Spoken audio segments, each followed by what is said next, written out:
What was so special about Albert Einstein's brain that was so different from other human brains? Albert Einstein was a physicist who made the laws of theory of relativity, E equal to mc square, and law photoelectric effect, which shocked the whole world. People used to think that Einstein has a special brain that is very different from other humans. Even Einstein knew about this. That's why he didn't want to do research on any part of Einstein's body after his death. But then the thing happened, which Einstein was afraid of. On 18th April 1955, when Einstein died in Princeton Hospital, the doctor who came to know the reason of his death secretly removed Einstein's brain, because he was curious to know what's inside the brain of the world's greatest genius. Einstein's brain was stolen by Dr.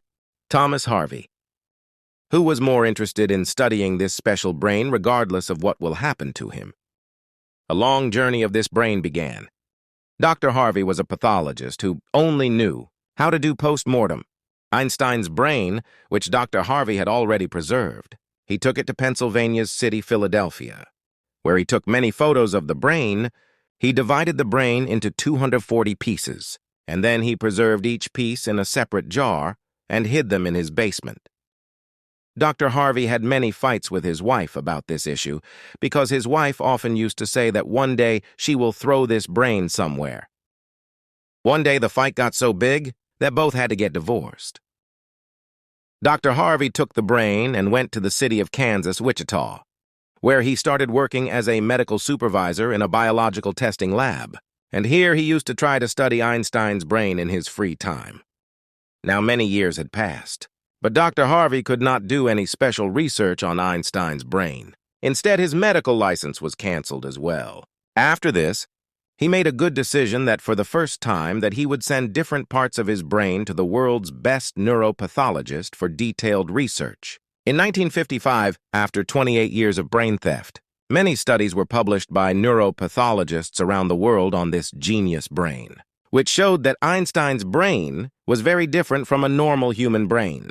The biggest difference was found in the corpus callosum part of the brain.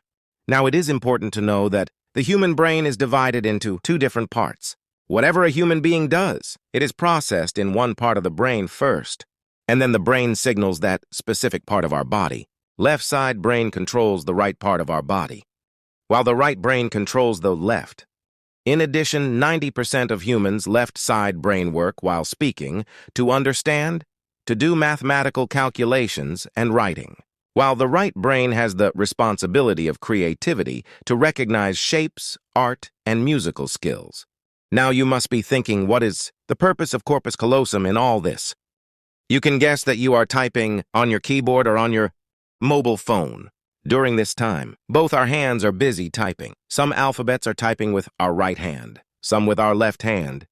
During typing, you made a mistake with your left hand, so you immediately used your right hand to correct that mistake.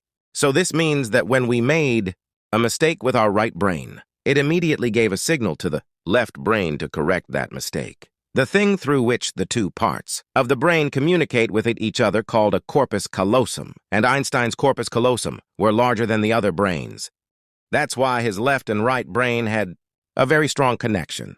Because of this, Einstein could imagine a lot of complex problems and situations at a time. Apart from the large corpus callosum, Einstein's brain pattern was also very different from a normal human being. Researchers believed that the flow of neurons in the brain was much better. A good flow of neurons means that the power of their mathematical calculations was very strong. Albert Einstein could solve complex mathematical problems without the help of pen and paper. Another reason for the high number of neurons was also mentioned in the research paper.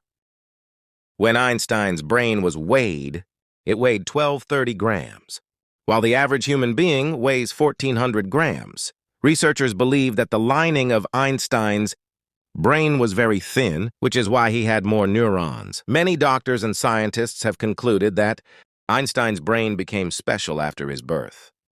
The biggest reason for this was that when he did not get any answers to his questions, he used to look for answers himself with the help of his brain.